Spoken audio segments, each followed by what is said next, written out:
Hi, everyone, and welcome to the Self-Care Stage. I am your host, Cassandra Bloom. You can find me on Instagram at Cassandra Blooms, and I am so excited for this session. Let that shit go. Am I right?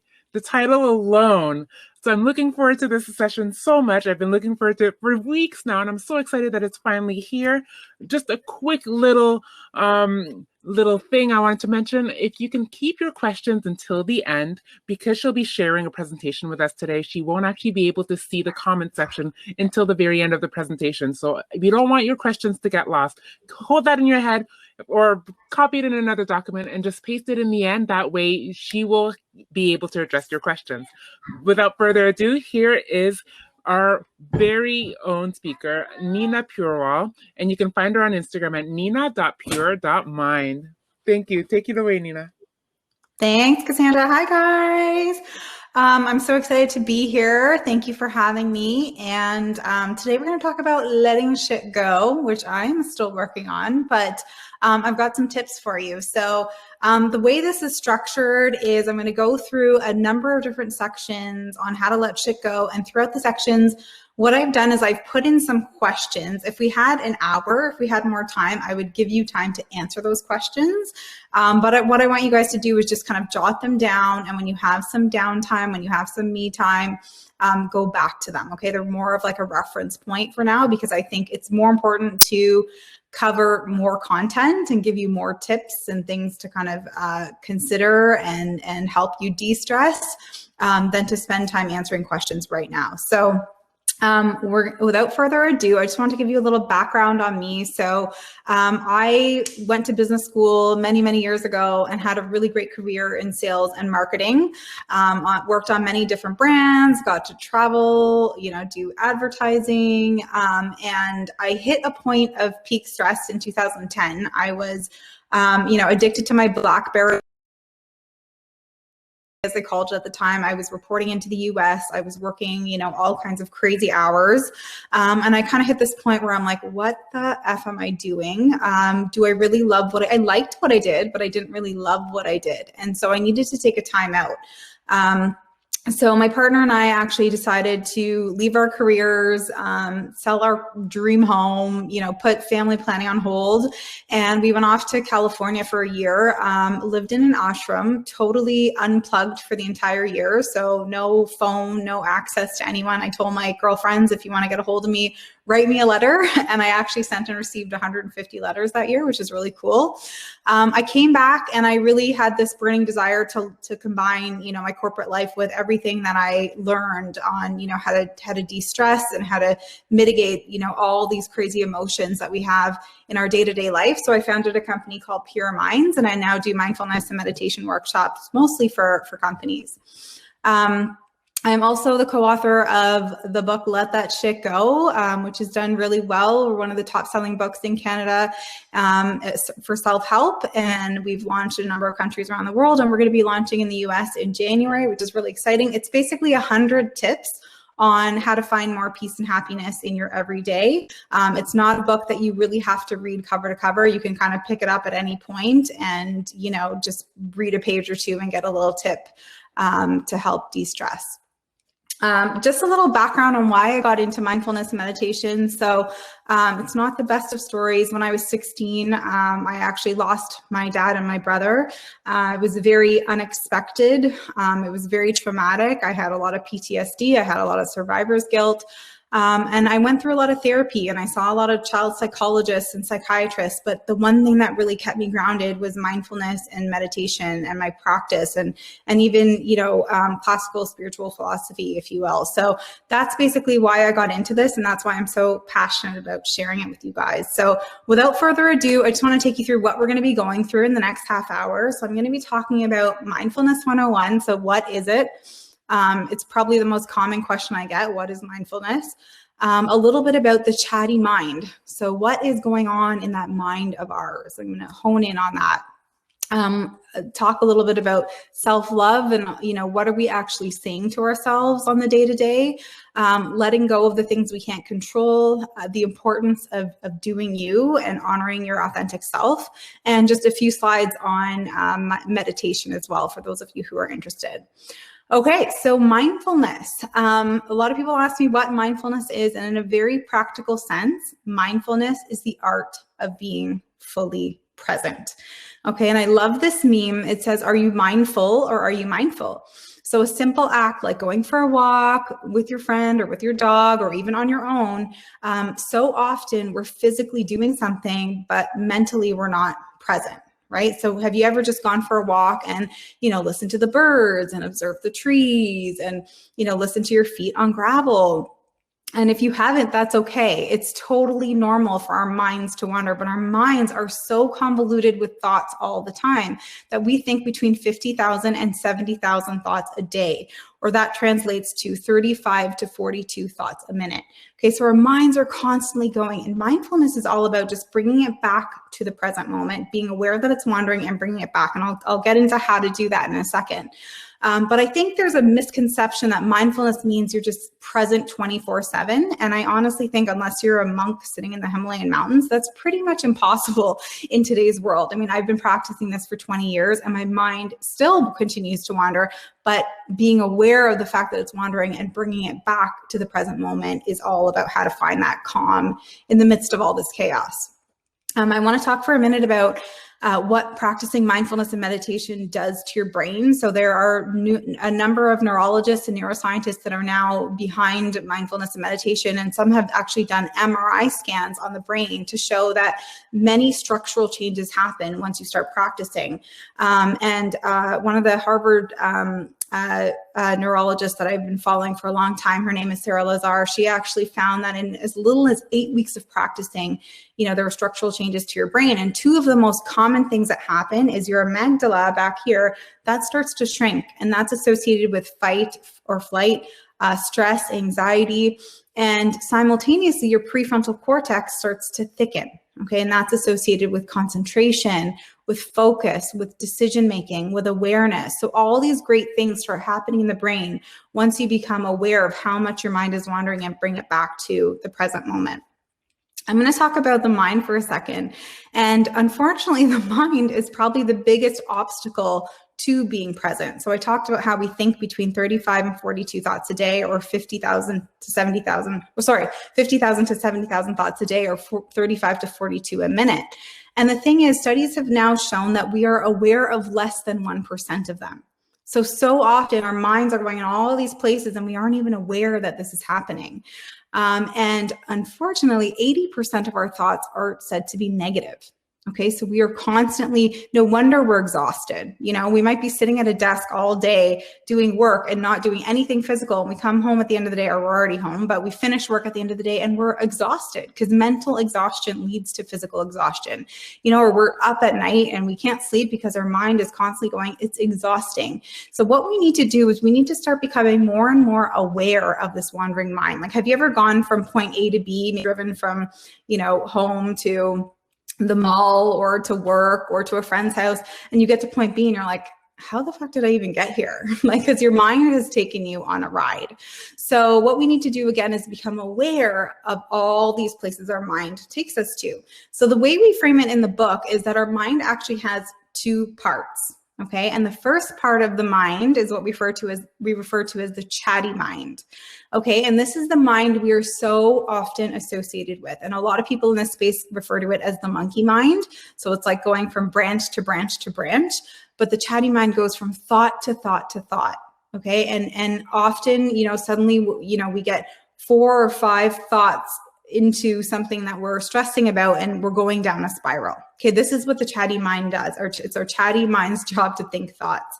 But what we need to do is to lean into the other part of our mind, which we refer to as the observing mind. Okay, so the observing mind simply observes what the chatty mind is doing. It doesn't judge the thoughts. It doesn't try to solve for the thoughts. It doesn't judge yourself for thinking the thoughts. It just simply observes. So it sounds something like this. Okay, now you're stressing about work again. Okay, now you're stressing about homeschool. There you go, pissed off about that certain situation. It just observes what the chatty mind is doing. And the observing mind is like a muscle. Okay, so the more we lean into it, the more we can bring it, leverage it, and then bring ourselves back to the present moment. But we have to first be aware of how our mind is wandering. I want to talk about happiness for a second. And, I love this meme. Where did you find that? I've been searching for it everywhere. And he says, I created it myself. It's a jar of happiness. And all the classical spiritual philosophy that I studied talked about how, happiness is actually true, permanent happiness is actually within.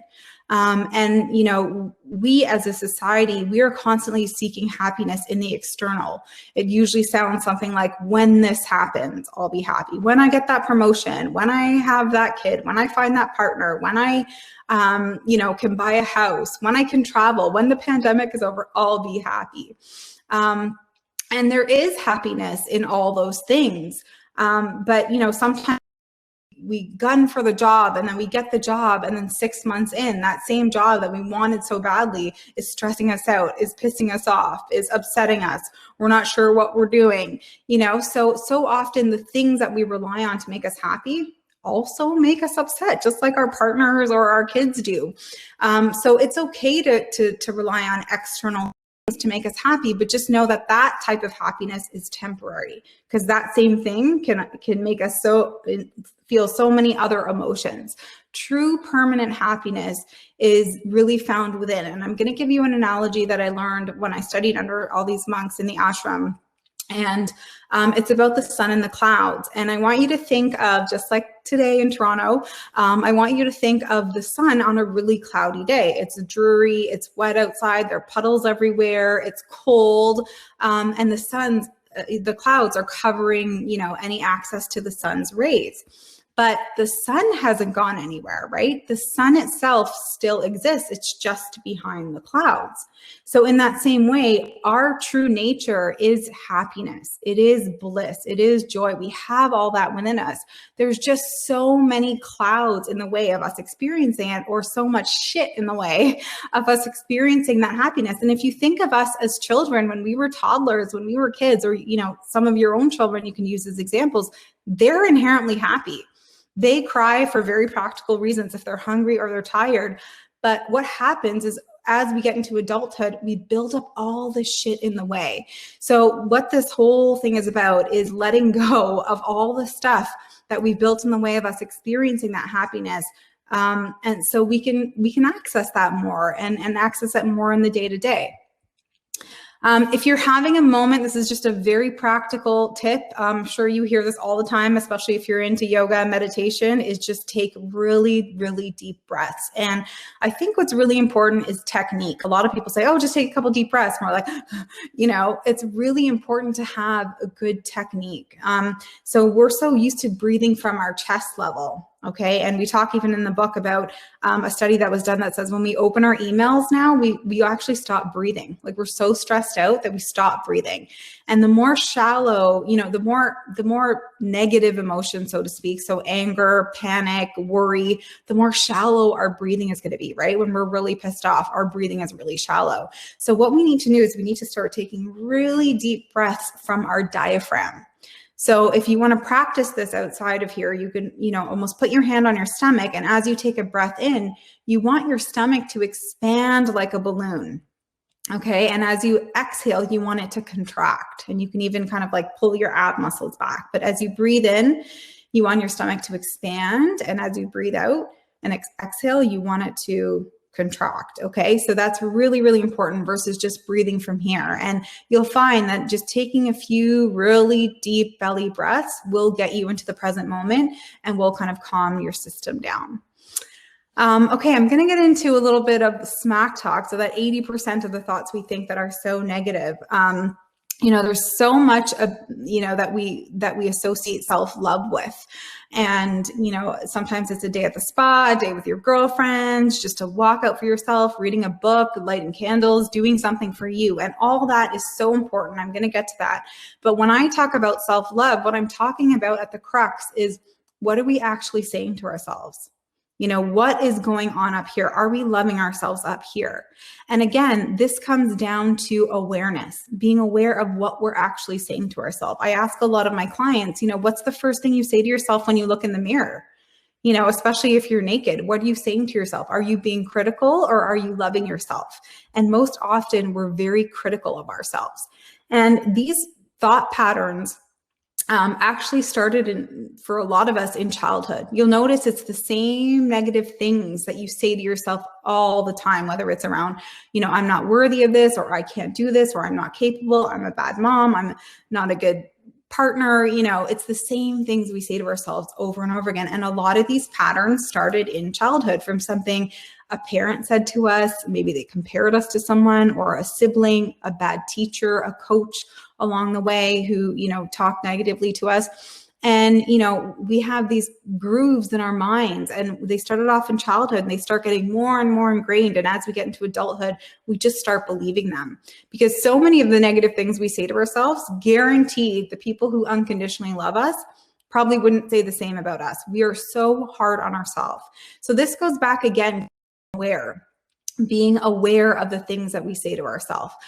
So the first activity I want you guys to just quickly jot down, and when you get some time, is to write down. And if you have a journal, you can continue to add to this. So when you have your observing mind notices that your chatty mind is saying something not so nice, add it to this list and have a continuous list of things that are not so nice that you say to yourself, just so you can become aware of them. Because again, awareness is the first step. A lot of this shit talk that we do is very subconscious. We're not even aware that we're talking like this to ourselves, okay?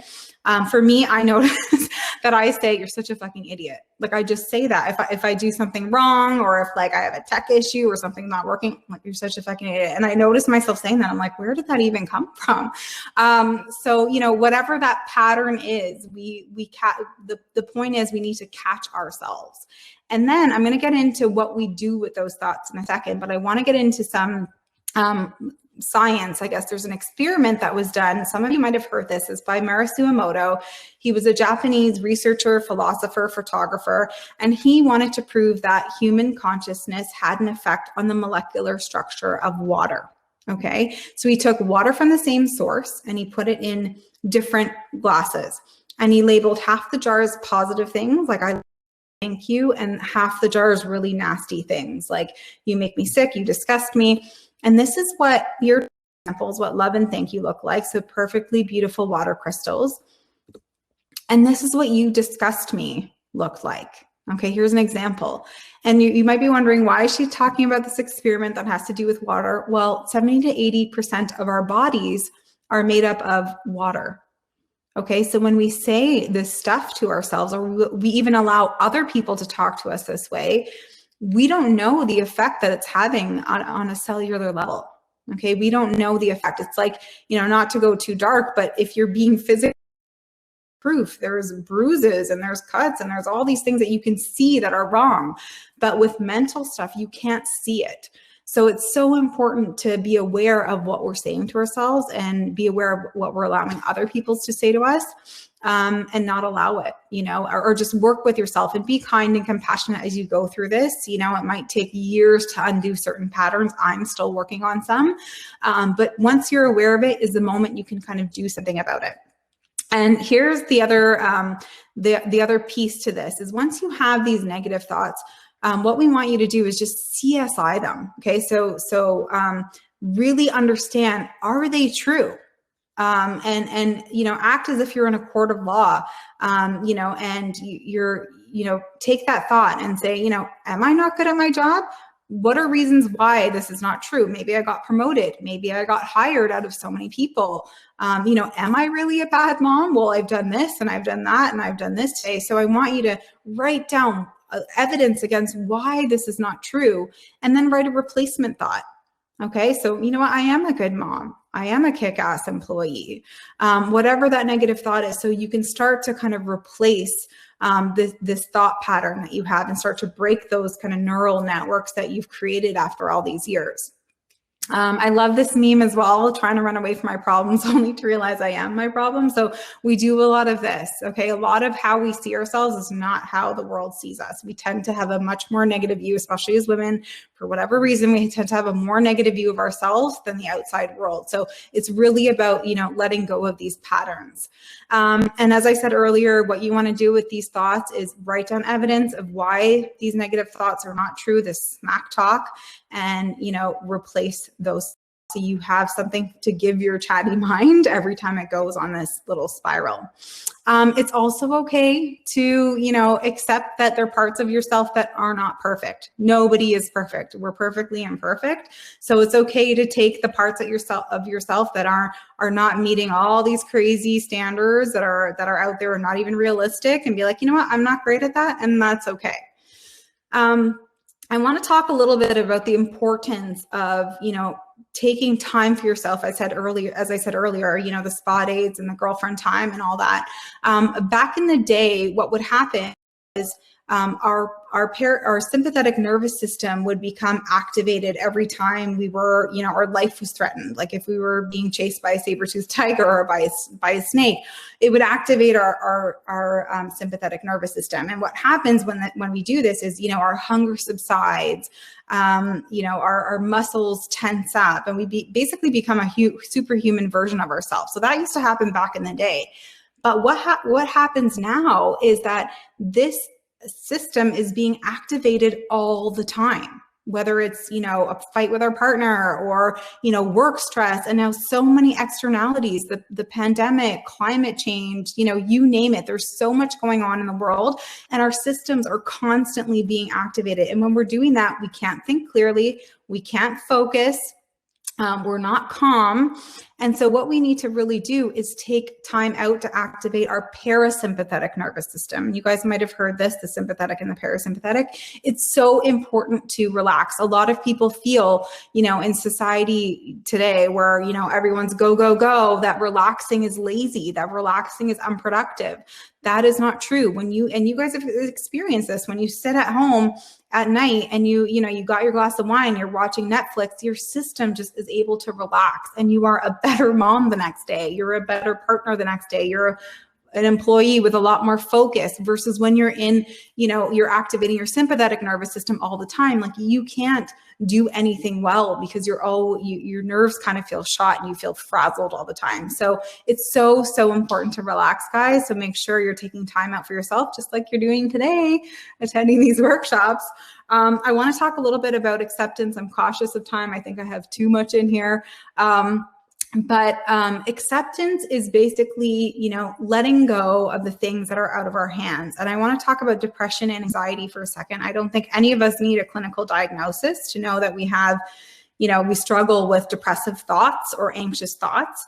And my meditation teacher said to me a while back that often depressive thoughts are associated with the past. Why did this happen? I should have done that differently. I really regret doing this. And anxious thoughts. Okay, when is this going to happen? How is it going to happen? When is the pandemic going to be over? And so a really great way to kind of mitigate both is acceptance. And more importantly, if we're always in the past or we're always in the future, we're not in the present moment. Okay, so just be aware of when our chatty mind is going back there, or our chatty mind is heading in the future. We're not being in the present moment. And a great way to mitigate both is just sheer acceptance of things that we can't control. And a really great way to do that is to categorize life situations in what you can control and what you can't control. Okay, because if you're stewing about things that you can't control, it's really draining and there's nothing you can do about them. And I struggled with this for many years, for decades, with the loss of my dad and my brother. I had lots of therapy to help me through this, because there's so many things that happen in our life that are out of our control. Here's some examples. The pandemic, what others think of us. That's a big one, for all the people pleasers out there. You can't control what other people think of you. This whole shit show of like homeschooling, virtual schooling our kids.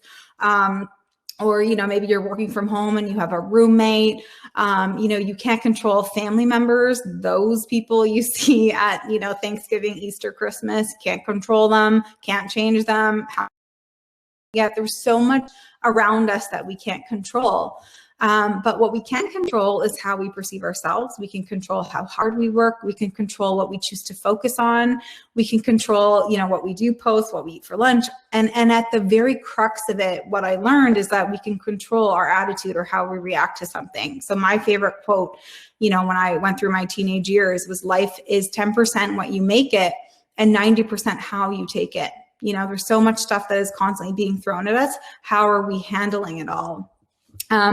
So, one of my teachers said to me in California, when we stew about things that we can't control, he said, Nina, they're just dead thoughts. They are, as I said, not going to propel you forward in any way, not going to drive your efficiency or drive your focus. They're actually sucking your energy.